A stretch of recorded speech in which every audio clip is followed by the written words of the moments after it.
નમસ્કાર મિત્રો, આઈ એમ ઓફિસર એકેડમીમાં આપ સર્વેનું સ્વાગત કરું છું. આજે આપણે કંજક્શન જોઈશું. કંજંક્શન મતલબ કે વાક્યમાં આવતા બે નામ, બે ક્રિયાપદ કે આખે વાક્યને બે શબ્દોને કે બે આખા વાક્યોને જોડે એને કંજંક્શન કહેવામાં આવે. ચલો અહીંયા આપણે કંજક્શન જોઈએ. એમાં શરૂઆતમાં પ્રથમ જોઈએ યટ, સ્ટીલ અને બટ. ક્યારે વપરાય મિત્રો? સાંભળો.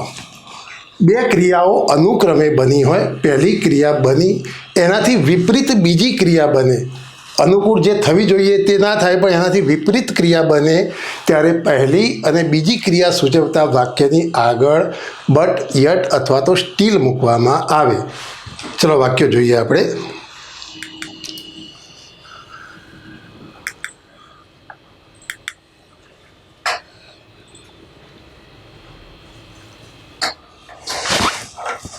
ચલો, હી ઇઝ ફેટ, તે જાડો હતો. બરાબર. બીજું વાક્ય તમે જુઓ, હી કેન રન ફાસ્ટ, તે ઝડપથી દોડી શકે છે.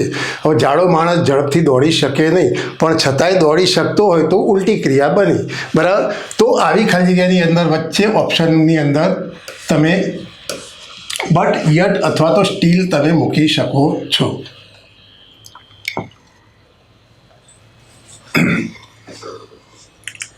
ચલો, કમલ ઇઝ લેઝી, કમલ આળસુ છે.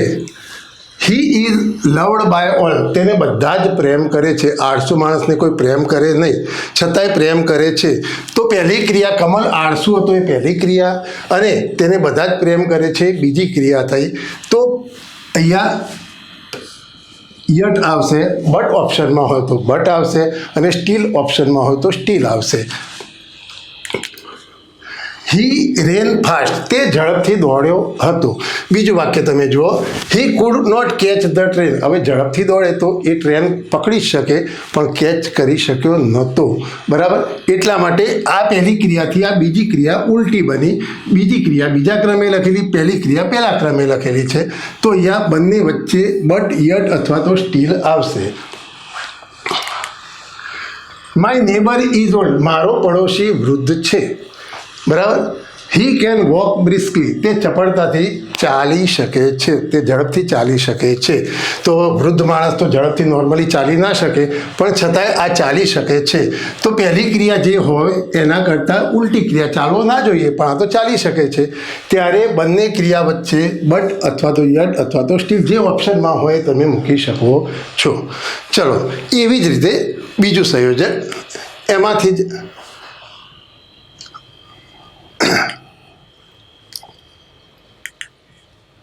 ચલો, ધો, ઓલ્ધો, ઇવન ધો અથવા તો ઇવન ઇફ.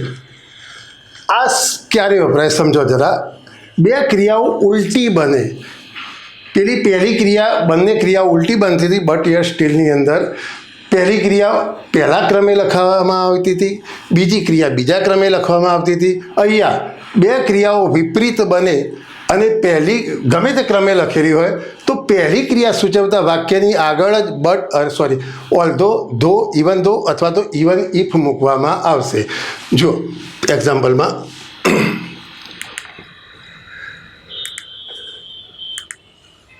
ચલો જુઓ, હી રેન ફાસ્ટ, તે ઝડપથી દોડ્યો હતો.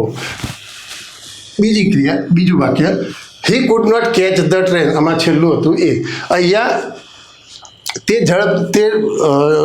ટ્રેન પકડી શક્યો ન હતો.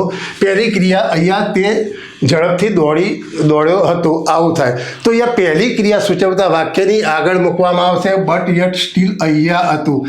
પહેલા અને બીજી ક્રિયા સૂચવતા વાક્યની આગળ હતું. આનું ગુજરાતી કેવું થાય? તેમ છતાંય પહેલા વાક્યની સાથે વણી લેવાય. તે ઝડપથી દોડ્યો હોવા છતાંય, પછી અહીંયા થોડો વિરામ લો, તે ટ્રેન પકડી શક્યો ન હતો.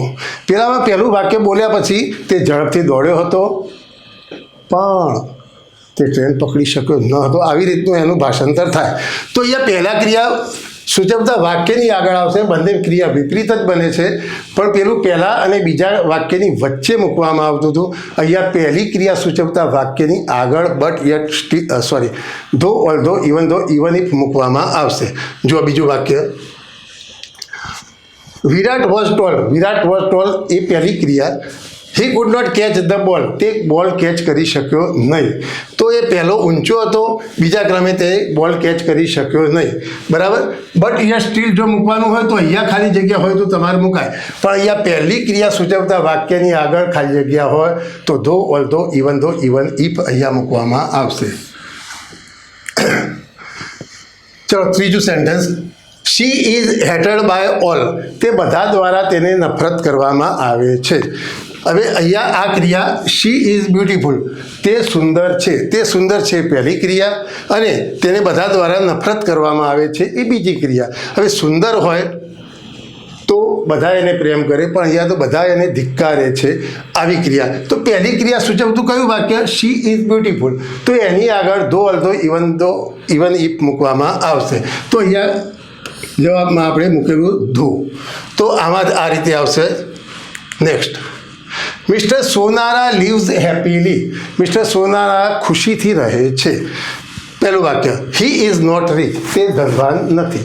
તો ધનવાન ના હોય તો સીધી રીતે દેખીતી રીતે એ સુખેથી ના રહેતા હોય, પણ છતાંય આ લોકો સુખેથી રહે છે. તો અહીંયા પહેલું ક્રિયા સૂચવતું વાક્ય હી ઇઝ નોટ રીચ, તે રીચ પૈસાદાર નથી એવું સૂચવતા વાક્યની આગળ ઇવન ઇફ મૂકવામાં આવશે. અને બીજી ક્રિયા, તે સુખેથી રહે છે. તો પહેલી ક્રિયા સૂચવતા, ભલે લખેલું પહેલા ક્રમે હોય કે બીજા ક્રમે, પણ એ પહેલી ક્રિયા સૂચવતા વાક્યની આગળ ધો ઓલ્ધો ઇવન ઇફ મૂકવામાં આવશે. જ્યારે બટ યટ સ્ટીલ પહેલી ક્રિયા પહેલી બની હોય, વિપરીત ક્રિયા બીજા ક્રમે બની હોય, ત્યારે બે વાક્યોની વચ્ચે બટ યટ અથવા તો સ્ટીલ મૂકવામાં આવશે. અહીંયા બંને વિપરીત જ ક્રિયા બને છે, પણ પહેલી ક્રિયા સૂચવતા વાક્યની આગળ જ ધો ઓલ્ધો ઇવન ઇફ મૂકવામાં આવશે. ચલો હવે આ વાક્યોની અંદર હાઉ એવર અને એઝ પણ વાપરી શકાય. ચલો જોઈએ. ચલો એક પાંચમું વાક્ય જોઈ લઈએ. Ketan went to school, Ketan સ્કૂલે ગયો હતો. બીજી ક્રિયા પહેલી ક્રિયા સૂચવતું વાક્ય હી વોઝ ઇલ, તે બીમાર હતો. હવે તે બીમાર હતો પહેલી ક્રિયા સૂચવતું વાક્ય. જ્યારે તે સ્કૂલે ગયો હતો, તે બીમાર હોય તો જનરલી તે સ્કૂલે જાય નહીં. તો આ પહેલી ક્રિયા સૂચવતું વાક્ય છે. બીજી ક્રિયા, તે સ્કૂલે ગયો હતો, તો વિપરીત ક્રિયા છે, પણ પહેલી ક્રિયા સૂચવતું હી વોઝ ઇલ, તે બીમાર હતો એ, તો એની આગળ અહીંયા ઓલ્ધો મૂકેલું છે. તો આ વસ્તુ યાદ રાખજો.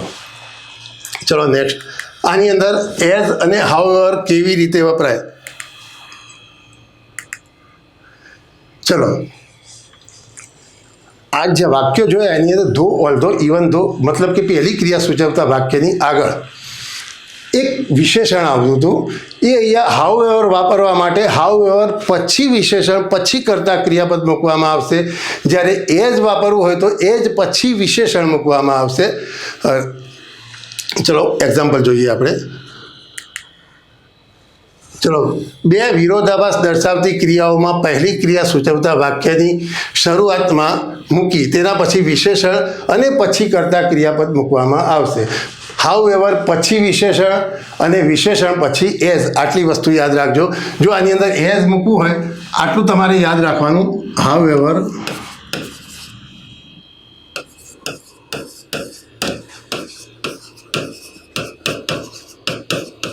વિશેષણ અને વિશેષણ એના એ જ વાક્યોની અંદર વિશેષણ પછી એઝ, આ ક્રમ તમારે યાદ રાખવાનો. હાઉએવર વાળા વાક્યની અંદર પાછળ વિશેષણ આવે, જ્યારે વિશેષણ પછી એઝ આવે, પછી કરતા ક્રિયાપદ આવે.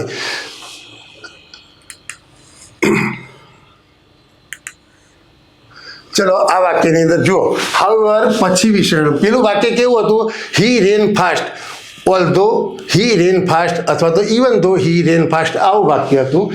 આની અંદર હાઉ એવર વાપરવા માટે વાક્યમાં આવતું વિશેષણ થી પહેલાં હાઉ એવર મૂકવામાં આવે. However fast he ran, તે ઝડપી દોડ્યો હતો તેમ છતાં he could not catch the train. બરાબર, મતલબ કે આની અંદર એઝ વાપરવું હોય તો એઝ વાપરવા માટે આ ફાસ્ટ પછી ફાસ્ટ પછી એઝ હી રેન પછી એમનું એમ જ.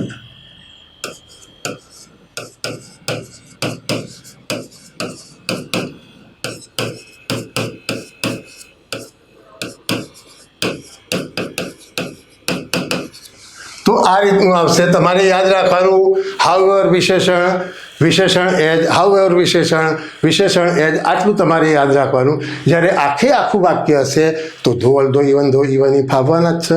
પણ આ ક્રમમાં ગોઠવાયેલું હોય, વિશેષણથી આગળ ખાલી જગ્યા હોય તો હાવ મૂકવાનું, વિશેષણની પાછળ ખાલી જગ્યા હોય તો એજ મૂકવાનું.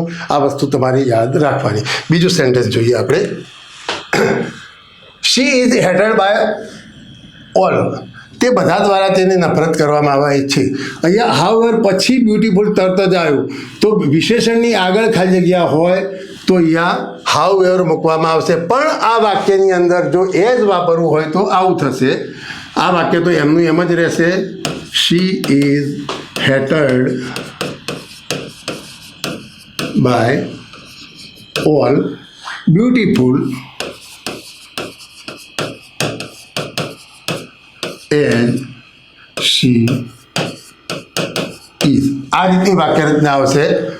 બરાબર. તો વિશેષણની પાછળ ખાલી જગ્યા હોય તો એઝ, વિશેષણની આગળ ખાલી જગ્યા હોય તો હાઉ એવર મૂકવામાં આવશે. બરાબર. હવે આ વાક્યની અંદર in spite of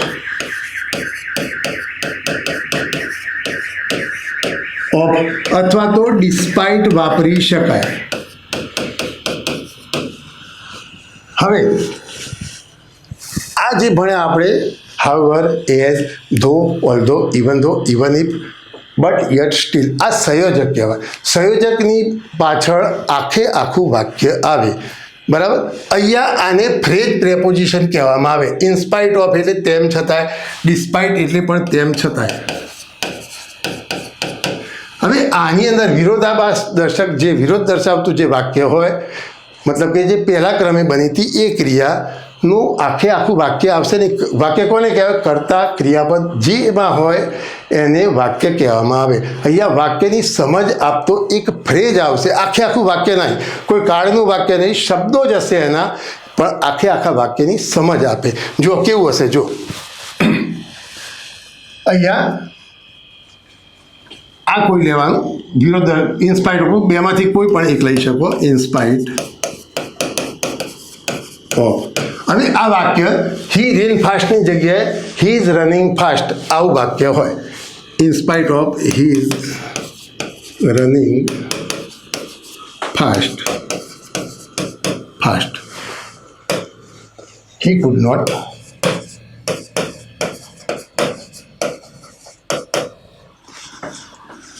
catch the train. તો અહીંયા આખું વાક્ય નથી. તેની ઝડપી રનિંગ હોવા છતાંય તે ટ્રેન કેચ કરી શક્યો નહીં, આવો મતલબ થાય. આને ફ્રેઝ પ્રેપોઝિશન કહેવાય. એની પાછળ વાક્ય ના આવે, વાક્યની સમજ આપતા શબ્દો આવે. બીજું વાક્ય આપણે જોઈએ તો આનો ફ્રેઝ બનશે. આની હાઉ એની જગ્યાએ ડિસ્પાઇટ લઈએ આપણે. ડિસ્પાઇટ. હવે આ વાક્યનો આખો phrase she is beautiful, is ક્રિયાપદ છે એટલે આને વાક્ય કહેવામાં આવે. પણ વાક્યની સમજ આપતો ફ્રેઝ. તો ફ્રેઝ કેવો હોય?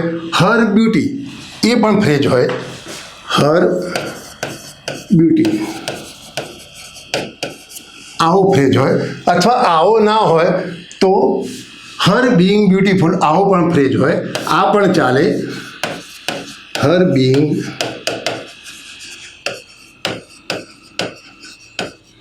બ્યુટીફુલ, તો તેના સુંદર હોવા છતાંય અથવા તો તેની સુંદરતા છતાંય શી ઇઝ હેટેડ બાય. બરાબર. તો વિરોધ દર્શાવતો ફ્રેઝ હોય તો એની આગળ ખાલી જગ્યા હોય. બરાબર. આવો ફ્રેઝ હોય હર બીઇંગ બ્યુટીફુલ અથવા તો હર બ્યુટી, પાછળનું વાક્ય જુઓ તમે, તેની સુંદરતા, તેને લોકો નફરત કરે છે. અને આગળ જો ખાલી જગ્યા હોય તો ડિસ્પાઇટ અથવા તો ઇન્સ્પાઇટ ઓફ મુકાય. આખે વાક્ય હોય. તો વિરોધ દર્શાવતા પહેલાં મતલબ કે પહેલી ક્રિયા સૂચવતા વાક્યની આગળ ધો ઓલ્ધો ઇવન ઇફ મુકાય, અને પ્રથમ ક્રિયા પ્રથમ ક્રમે લખેલી હોય, બીજી ક્રિયા બીજા ક્રમે લખેલી હોય તો બટ યટ સ્ટીલ મૂકવામાં આવશે. ચલો આપણે જોઈએ હવે આગળ.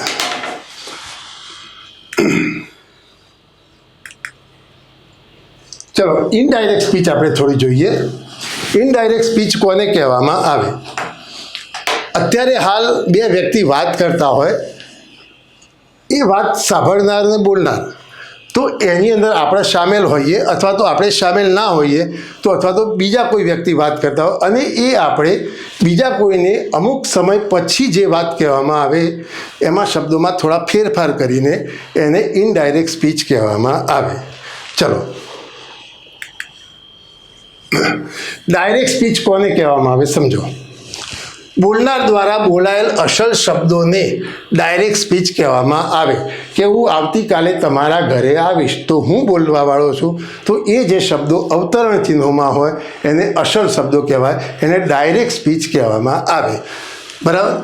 ઇનડાયરેક્ટ સ્પીચ, બોલનાર મતલબ કે સ્પીકરના અસલ શબ્દોને બોલનાર, સાંભળનાર અથવા તો અન્ય કોઈ વ્યક્તિ દ્વારા તેમાં ફેરફાર કરીને અમુક સમય પછી, એટલે સમયમાં પણ ફેરફાર કરવો પડશે. મતલબ કે હું આવતીકાલ તમારે ઘેર આવીશ, કોઈક સાંભળી ગયો, એને અઠવાડિયા પછી કોઈક સાહેબે કોઈકને કહ્યું હતું, તો આવતીકાલે એ ઘડી નહીં ચાલે, બીજા દિવસે આવશે, એવું પરિવર્તન કરવું પડે. તો એવા ફેરફાર કરીને જે શબ્દો બોલવામાં આવે તેને ઇનડાયરેક્ટ સ્પીચ કહેવામાં આવે. ચલો, રિપોર્ટિંગ સ્પીચ. ડાયરેક્ટ સ્પીચમાં અવતરણ ચિહ્નની બહારનો ભાગ, મતલબ કે હી સેડ ટુ મી, અવતરણ ચિહ્નથી બહારનો ભાગ, હી સેડ ટુ મી, એવા જે શબ્દો છે એને રિપોર્ટિંગ સ્પીચ કહેવામાં આવે. તેમાં આવતા ક્રિયાપદને he said to me, he told me, he requested me, આવા જે ક્રિયાપદો છે એને રિપોર્ટિંગ વર્બ કહેવામાં આવે.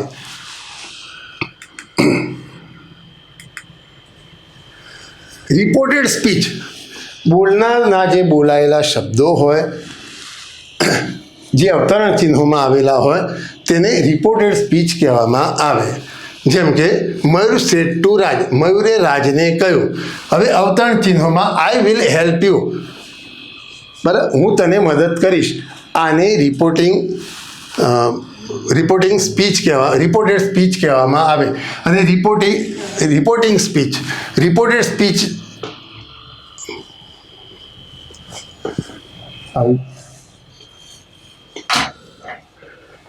આને રિપોર્ટેડ સ્પીચ કહેવામાં આવે. રિપોર્ટિંગ ડાયરેક્ટ, કોઈ પણ રિપોર્ટિંગ સ્પીચ ઇનડાયરેક્ટ સ્પીચમાં રૂપાંતર કરવા માટે 4 પ્રકારના ફેરફાર કરવામાં આવે.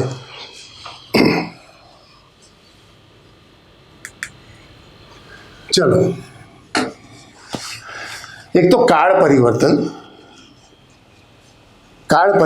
કરવા પડે.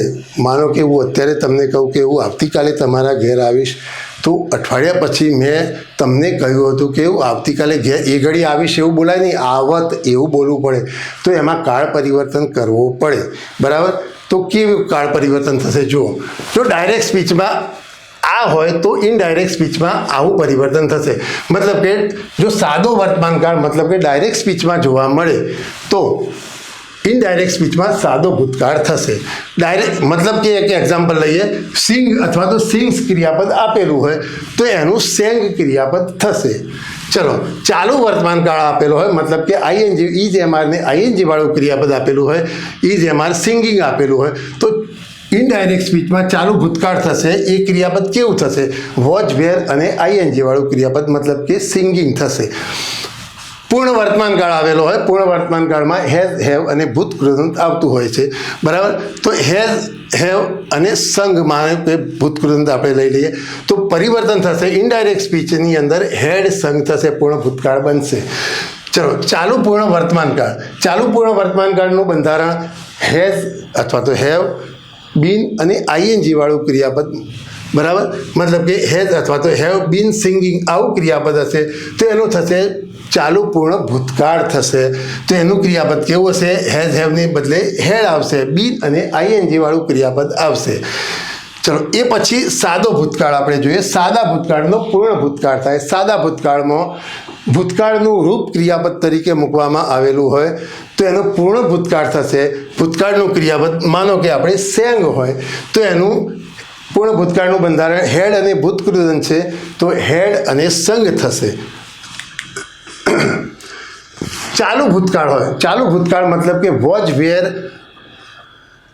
અને આઈએનજી વાળું ક્રિયાપદ આ ચાલુ ભૂતકાળનું ક્રિયાપદ કહેવાય. તો વોજ, વેર પછી આઈએનજી વાળું ક્રિયાપદ તો એનું થશે ચાલુ પૂર્ણ ભૂતકાળ. ચાલુ પૂર્ણ ભૂતકાળ મતલબ કે હેડ, બીન અને આઈએનજી વાળું ક્રિયાપદ તો એનું થશે હેડ બીન અને સિંગિંગ થશે. ચલો પૂર્ણ ભૂતકાળ. પૂર્ણ ભૂતકાળમાં કોઈ પરિવર્તન થશે નહીં. પૂર્ણ ભૂતકાળનો પૂર્ણ ભૂતકાળ જ રહેશે. બરાબર. માનો કે હેડ સંગ ક્રિયાપદ આપેલું હોય તો એમનું એમ જ હેડ સંગ રહેશે. અને ચાલુ પૂર્ણ ભૂતકાળ આપેલો હોય તો પણ એનો ચાલુ પૂર્ણ ભૂતકાળ જ રહેશે. મતલબ કે હેડ બીન અને આઈએનજી વાળું ક્રિયાપદ સિંગિંગ આપેલું હોય તો એનું પરિવર્તન કશું જ થશે નહીં. એમનું એમ જ રહેશે. હેડ બીન અને સિંગિંગ રહેશે. ચલો અહીંયા સહાયકારી ક્રિયાપદમાં થતા પરિવર્તનો. ચલો જો ડાયરેક્ટ ઇનડાયરેક્ટ સ્પીચમાં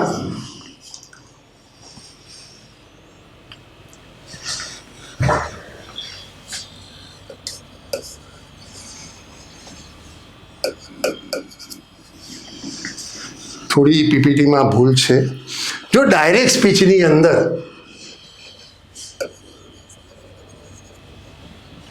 અહીંયા ઇન મેં લખેલું છે. હા, જો ડાયરેક્ટ સ્પીચની અંદર ઇજ એમ આર આપેલું હોય તો ઇનડાયરેક્ટ સ્પીચની અંદર એનું થશે વોજ, વેર. ભૂતકાળ ચેન્જ થાય.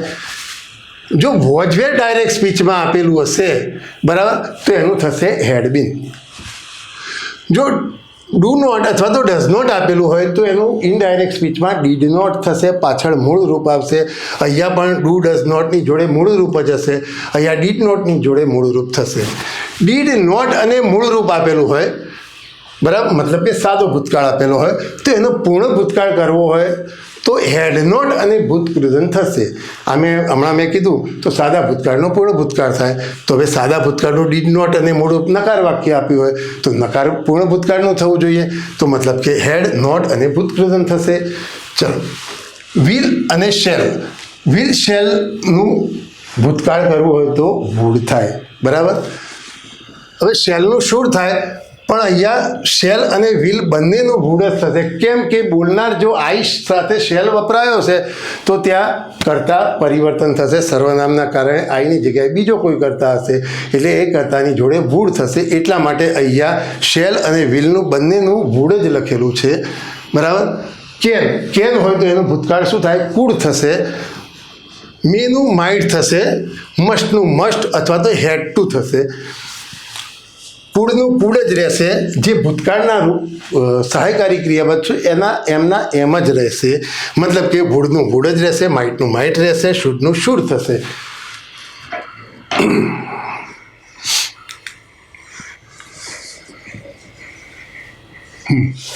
ચલો હવે અહીંયા આપણી સમીપતા દર્શક શબ્દો, સમય દર્શાવતા શબ્દો એમાં પરિવર્તન થશે. એક તો હવે કેવી રીતે થશે? જો તમારે આ બધું પરિવર્તનો મેં અહીંયા બતાવ્યા તમને તો તમને એવું થશે કે આટલું બધું તો યાદ કઈ રીતે રહે? યાદ નહીં રાખવાનું. અમુક વસ્તુમાં ટેકનિક વાપરવાની. જો હવે હું તમને એવું કીધું હોય કે હું તમને આ પેન આપીશ. હવે મારે 2 દિવસ પછી બોલવું હોય તો આ પેન મારે લઈને ફરવી પડે તો જ બોલી શકું કે આ પેન આપીશ. એના કરતાં અહીંયા મૂકી દઈને હું તે પેન આપીશ એવું કહેવું હોય તો ના કહી શકાય. બરાબર. તો એનો અર્થ તમે સમજો. તો ધીસનું ધેટ થાય. ધીસ આવી 2 પેનો હોય બરાબર તો હું તમને આ પેનો આપીશ તો એનું ધોષ તે પેલી પેનો આપીશ એવું કહી શકાય. બરાબર. તો ધીસનું ધોષ થાય. હિયર હું તમને અહીંયા ભણાવીશ. હવે હું તો અહીં જ બેસી રહેવાનો છું. બરાબર. ઘેર જાઉં ને ત્યાં ભણાવીશ એવું કહી શકાય, બરાબર. તો અહીંનું ત્યાં થશે, બરાબર. નાવ અત્યારે હું વાંચી રહ્યો છું એવું બોલ્યા હોય આપણે, બરાબર. તો 2 દિવસ પછી બોલ્યો તે વખતે વાંચી રહ્યો હતો એવું કહેવાય, બરાબર. તો અત્યારેનું તે વખતે તો ધ્યાન થાય એનું. હેન્સ એટલે આથી, તો ધેન્સ એટલે તેથી. ધસ એટલે આ રીતે, તો સો એટલે તે રીતે. ટુડે આજે, તો એના આગળ 2 દિવસ પછી તે દિવસે એવું બોલી દઈએ તો ચાલે કે ના ચાલે? એનો અર્થ શું થાય એ તમે સમજો, બરાબર.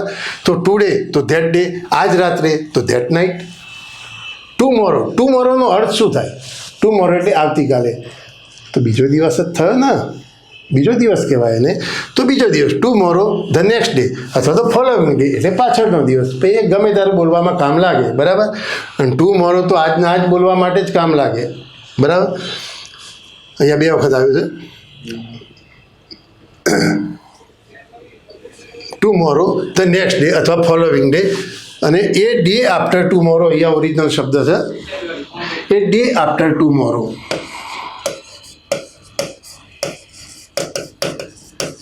એ ડે આફ્ટર ટુમોરો એટલે આવતીકાલ પછીનો દિવસ. આપણે ગુજરાતીમાં પરમ દિવસ એવું કહીએ છીએ, ખબર પડી? પરમ દિવસ મતલબ કે આજે વાર થયો ગુરુવાર, તો પરમ દિવસ શનિવાર, બરાબર. શનિવાર એટલે મતલબ કે 2 દિવસ પછી એવો અર્થ થાય. તો અહીંયા એનું કરો ટુડેઝ આફ્ટર, 2 દિવસ પછી. નેક્સ્ટ ડે એટલે પાછળનો દિવસ, તો ધ ફોલોવિંગ ડે કરો એનો. લાસ્ટ વીક એટલે શું? આગળનો વીક, તો પ્રીવિયસ વીક કરો. તો આ રીતે એનું પરિવર્તન થાય. એવું બી એ ડે બિફોર યસ્ટરડે, પરમ દિવસ. મેં શનિવારની વાત કરી એવી રીતે મંગળવારને પણ પરમ દિવસ કહેવાય, પણ વીતેલો મંગળવાર, બરાબર. પરમ દિવસ આ 2 દિવસ પછીનાને પરમ દિવસ કહેવાય, અને વીતેલા આજે ગુરુવાર થયો તો મતલબ કે મંગળવારને પણ પરમ દિવસ કહેવાય, તો 2 દિવસ પહેલાંનું, બરાબર. તો ટુડેઝ બિફોર, 2 દિવસ પહેલાં. આ રીતે તમે યાદ રાખો, એકદમ સરળ રહેશે, બરાબર. યસ્ટરડે એટલે ગઈકાલ મતલબ કે આગલો દિવસ, તો એ રીતે તમે યાદ રાખો. ચલો, અગો એટલે પહેલાં, તો એનું બિફોર થાય. અને એ યર અગો હોય તો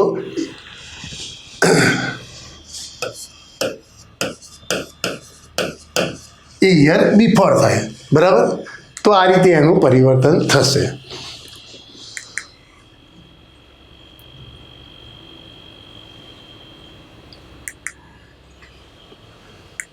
ચલો, સર્વનામમાં ફેરફાર કરવા પડશે, બરાબર.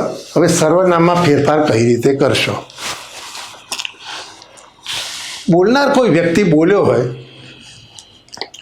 હું, મને, વાક્યમાં જે અવતરણ ચિહ્નોમાં જે સ્પીચ હોય એની અંદર આઈ, મી, મને, મારું, આવા શબ્દો બોલાયો હોય કોના હોય? બોલનારના જ, બરાબર. બોલનાર જ બોલ્યો હોય કે મારા ઘેર, કે મને, કે એવા બધા શબ્દો બોલનારને જ લાગુ પડે.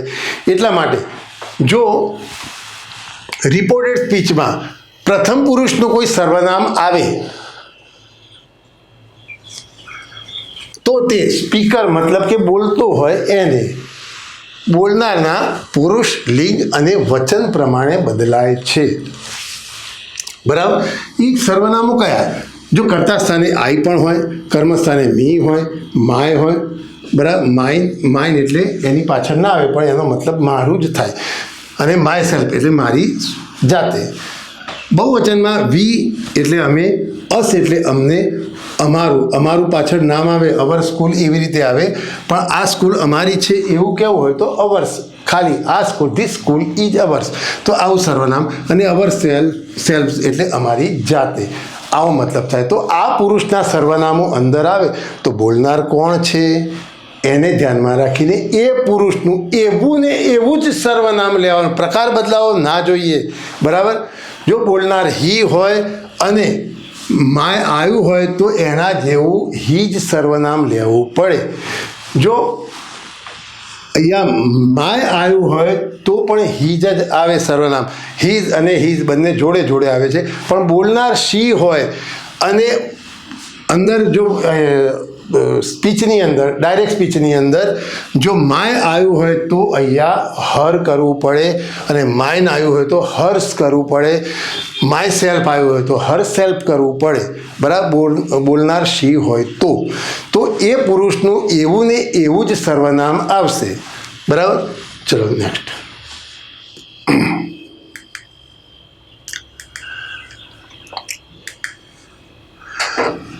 જો રિપોર્ટેડ સ્પીચની અંદર યુ યોર, તું, તમે, તારું, તમારું, તમારી જાતે આવા સર્વનામ વપરાયો, મતલબ કે યુ યોર્સ, યોર સેલ્ફ આવા સર્વનામ વપરાયો હોય તો બોલનારે સાંભળનાર માટે એ સર્વનામો વાપર્યા હોય, મતલબ કે આવા સર્વનામો તમને જોવા મળે તો સાંભળનારનો જે પુરુષ હોય એ પુરુષના પ્રમાણે પુરુષ લિંગ અને વચન પ્રમાણે સર્વનામો બદલાય છે, બરાબર. તો આ સર્વનામો હોય તો સાંભળનાર, અહીંયા માનો કે ધારો કે અહીંયા યોર સેલ્ફ આવ્યું, સાંભળનાર શી છે તો હર સેલ્ફ કરવું પડે. સાંભળનાર હર હોય, શી કદી ના હોય, સાંભળનાર હર હોય તો એના માટે હર સેલ્ફ કરવું. એવું ને એવું પ્રકાર બદલાવો ના જોઈએ, એની લાઈન એની એ જ રહે, એનો પુરુષ એનો એ રહેવો જોઈએ. જો સાંભળનાર મી હોય, મતલબ કે હું હોઉં, બરાબર, તો અહીંયા માય સેલ્ફ કરવું પડે, યોર્સનું માઇન કરવું પડે, તો એ પ્રમાણે અહીંયા સર્વનામ બદલાશે. ચલો હવે આપણે જોઈએ, આટલું શીખ્યા પછી તમારે ડાયરેક્ટ સ્પીચની અંદર ઇનડાયરેક્ટ સ્પીચમાં રૂપાંતર કરવા. એક તો વિધાન વાક્ય, એ પછી પ્રશ્નાર્થ વાક્ય, આજ્ઞાર્થ વાક્ય, પ્રસ્તાવ સૂચવતા વાક્યો, પછી રજા માગતા વાક્યો, ઉદ્ગાર વાક્યો, આ બધા જ વાક્યોનું અભિનંદન આપતા વાક્યો, આ બધા વાક્યોનું તમને ઇનડાયરેક્ટ સ્પીચમાં એની સાથે કેવું રિપોર્ટિંગ વર્બ આવે, સંયોજક તરીકે શું લેવાય, એ બધું શીખવામાં આવશે. પણ એ પહેલાં અહીંયા આપણે થોડીક એક્સરસાઇઝ જોઈએ. જો તમને આ વસ્તુ જે પરિવર્તનો જો તમને યાદ હોય તો તમે જવાબ, બાકીના 3 જવાબ કેવી રીતે એલિમિનેટ થાય એ તમે સરળતાથી જવાબ મેળવી શકો.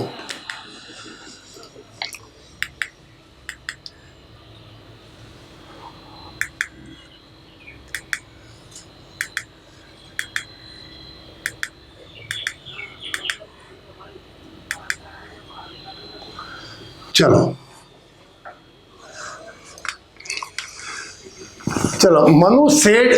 મનુએ કહ્યું લેટ્સ, ચાલો આપણે, ગો ફોર એ વોક, ચાલો આપણે ચાલવા જઈએ, આવું વાક્ય. તો અહીંયા તમારે એક વસ્તુ યાદ રાખવાની, આવું લેટથી શરૂ થતું વાક્ય હોય તો લેટને બદલે ઘડીક વાર પૂરતું આપણે વી શુડ મૂકેલું છે એવું સમજવાનું, બરાબર. આને બદલે લેટસની જગ્યાએ વી શુડ એવું અહીંયા મૂકેલું છે એવું સમજી લેવાનું ઘડીક વાર, અને એમાં પરિવર્તન કરવાનું. આ પ્રસ્તાવ મુક્ત વાક્ય છે, બરાબર. ચલો હવે અહીંયા કોઈ પ્રકારનું કોઈ સર્વનામ અહીંયા વી આપેલું છે, બરાબર. હવે આવું વાક્ય હોય ત્યારે વીનું, એક તો વીનું વી રહે, અથવા તો વીનું દે થાય, અથવા તો બહુવચનવાળું યુ થાય, બરાબર. પણ અહીંયા બોલનાર ત્રીજો પુરુષ હોવાથી અહીંયા ધે થશે, મતલબ કે ધે શુડ વાક્યની અંદર આવવું જોઈએ ઓપ્શનની અંદર, બરાબર. રિપોર્ટિંગ વર્બ તરીકે પ્રપોઝડ ટુ હોવું જોઈએ અથવા તો સજેસ્ટેડ ટુ હોવું જોઈએ. બાકીના વિકલ્પો કોઈ કામના નથી. ચલો આપણે વિકલ્પો જોઈએ. ચલો અહીંયા પ્રસ્તાવ મુક્ત વાક્ય એટલે એક તો પ્રપોઝડ અહીંયા આપેલું છે, કેટલામાં પ્રપોઝડ છે નથી.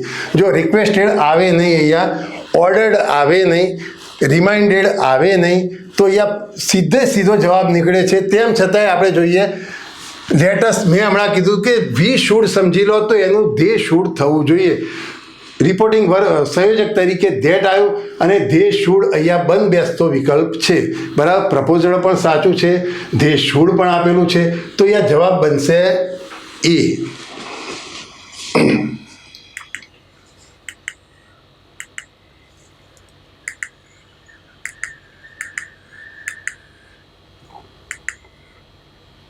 ચલો બીજું સેન્ટેન્સ, હી સેડ ટુ મી, તેણે મને કહ્યું. ચલો what are you doing, what are you doing કયા પ્રકારનું વાક્ય કહેવાય? પ્રશ્નાર્થ વાક્ય, બરાબર.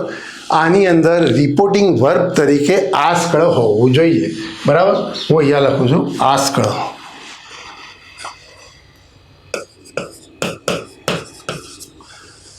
હોવું જોઈએ, બરાબર. પછી અહીંયા એક તો યુ વપરાયું છે, તો યુ અહીંયા મી એટલે પહેલા પુરુષનું સર્વનામ અહીંયા હોવું જોઈએ. બરાબર. આઈ, મી આવા સર્વનામ હોવા જોઈએ એ વાક્યની અંદર. બરાબર. સંયોજક વોટનું વોટ રહેશે, પછી અહીંયા એને બદલે આઈ હોવું જોઈએ અને આઈની સાથે એમના બદલે વોજ હોવું જોઈએ. ચલો આપણે ઓપ્શન જોઈએ. ચલો અહીંયા બે આસ, અહીંયા એક અને બે આસ્કળવાળા, બાકીના બધા નકામા છે. ચલો હવે આપણે આગળ જોઈએ. બરાબર. એક આસ્કળમી, ઓકે. પછી વોટ પછી આઈએમ, આના પ્રમાણે પ્રથમ પુરુષનું સર્વનામ આપણે જોઈએ એટલે અહીંયા આઈ છે. બરાબર. આઈ અહીં આરનું એમ થાય, આઈ એમ થાય, તો આઈ એમને બદલે આઈ વોઝ ડુઈંગ. અહીંયા સાચો જવાબ બને છે. બીજા ઉપર આપણે નજર કરીએ. He asked me what you were doing. એનું એવું ને એવું તો ના જ રહે, સર્વનામ બદલાય, આના પ્રમાણે બદલાય. મતલબ કે આ જવાબ ખોટો છે અને આ જવાબ સાચો છે. ઓકે મિત્રો.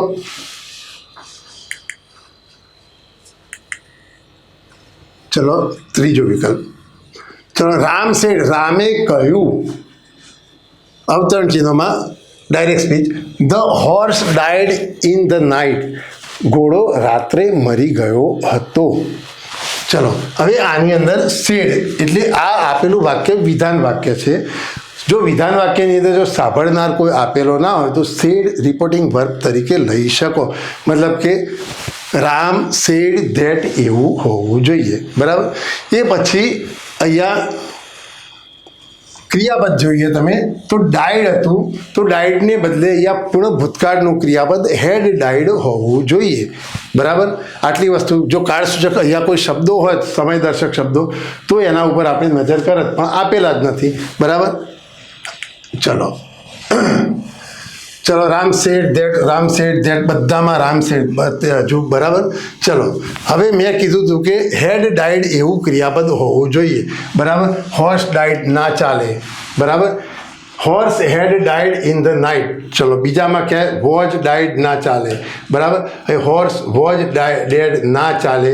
મતલબ કે અહીંયા સીધો જવાબ આપણને મળશે. Ram said that the horse had died in the night. Okay. ચલો નેક્સ્ટ.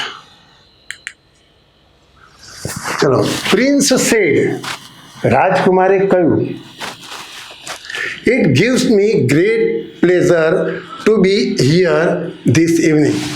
ચલો પ્રિન્સ સેડ પછી અહીંયા કોઈ સાંભળનારનું નામ ના હોવાથી અહીંયા સેડ ધેટ કરીને વાક્ય ચાલુ આગળ જાય. બરાબર. તો પ્રિન્સ સેડ ધેટ એવું વાક્ય હોવું જોઈએ. અહીંયા ઈટનું કોઈ ત્રીજા પુરુષનું કોઈ સર્વનામમાં પરિવર્તન થાય નહીં એવું હું પહેલાં કહી ચૂક્યો છું. બરાબર. હવે ગીવ્સ સાદો વર્તમાન કાળ થાય તો અહીંયા ગેવ ક્રિયાપદ હોવું જોઈએ. બરાબર. ગેવ ક્રિયાપદ હોવું જોઈએ અને ટુ બી ધેર ધીસ ઇવનિંગની બદલે ધેટ ઇવનિંગ હોવું જોઈએ. બરાબર. ચલો આપણે ઓપ્શન જોઈએ. આપણે હા ચલો ધીસ ઇવનિંગ ના ચાલે. બરાબર. ધીસ ઇવનિંગ ના ચાલે. ધેટ ઇવનિંગ બંને. હવે આપણે આગળ જોઈએ. સેડ ધેટ ઇટ ગિવ્સ મી. બરાબર. તો અહીંયા ગીવ્સ આપેલું છે તો આ ગીવ્સ ના ચાલે પણ ગેવ હોવું જોઈએ. બરાબર. તો આ જવાબ અહીંયા સાચો બનશે. ઓકે મિત્રો. તો અહીંયા ખાલી મેં જવાબ એલિમિનેટ કરતાં શીખવાડ્યું મેં તમને. હવે આવતીકાલથી અહીંયા આઈએમ ઓફિસર એકેડમીની અંદર એક PSI મેઇન્સ માટે બેચ ચાલુ થઈ રહી છે. તો હું એક ઇંગ્લિશ ટીચર તરીકે મારા તરફથી તમને એવું કહી શકું કે મારે તમારા રિઝલ્ટ માટે પૂરેપૂરી જવાબદારી રહેશે. હું તમને જે એલોટ કર્યા હશે મને જે પીરિયડ વીકમાં 3-4 એ તો 1.5 કલાક હું તમને ગ્રામર ભણાવવાનું જ. બરાબર. એ સિવાય મારું લેક્ચર હશે. એ પછી તમારી કોઈ પણ ડિફિકલ્ટી માટે હું ત્યાં હાજર હોઈશ અને એ સિવાય પણ તમે મારી સાથે કોઈ ફોન કરીને પણ તમારી ડિફિકલ્ટી દૂર કરવા માટેની હું તમને ખાતરી આપું છું. બીજું તમને એક પ્રોમિસ આપું છું કે